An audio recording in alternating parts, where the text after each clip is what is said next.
A very good morning to everyone. I am Rishabh, and as you see, my topic seems really sensitive and a bit revolting too, but no worries, we are here to decode it.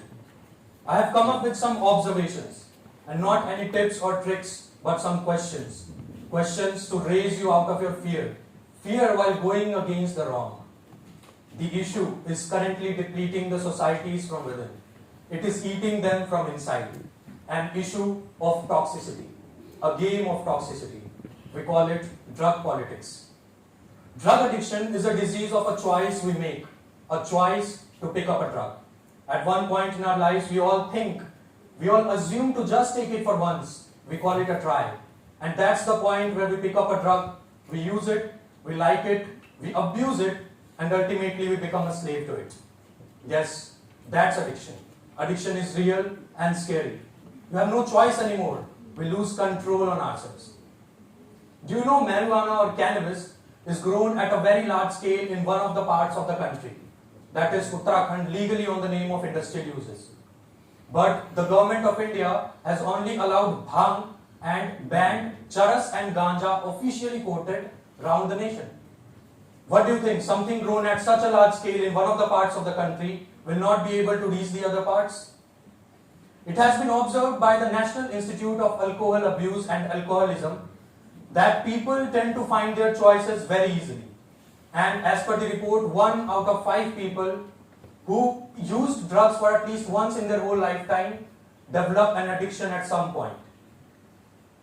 Do you know, nowadays the drugs have become an easy to find substance. Even after being completely banned around the nations.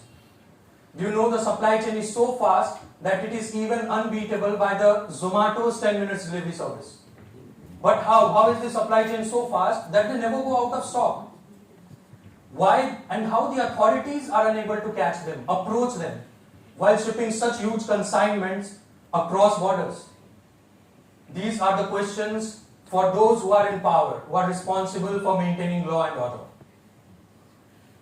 We often see people, even after leaving drugs, spending years in rehabilitation centers, end up consuming the same particular stimulant. Why is this so? There are many answers to this question, but one of them is the ease with which they are able to find the same particular stimulant. Are we supposed to find it easily? Do people want us to find it easily? This dilemma needs to be resolved. What do you think? Who are the real culprits behind this whole toxic supply chain of drugs? We all often think that peddlers are the ones who should be behind the bars. They should be beaten till death. Is that so? People, this is not the case at all times. It has been observed and reported by The Guardian and published that people who deliver at your doorsteps are one of the victims of drug abuse, drug addiction at times. Drug supply chain is managed by some of the kings and queens who are working behind the curtains of power, status and links. People who deliver at your doorstep are just a victim. They need care, attention and treatment in right direction. We all know about a group of hackers, anonymous group of hackers around the world. They're working around the world. But the anonymity preserved by the drug suppliers is at par with them. They are a man without a soul. When we can protest for our religion, when we can protest for reservation, when we can go against restrictions, we can protest against restrictions. Why are we scared to point this whole issue out in front of the fox on the thrones? Why are we scared to do so?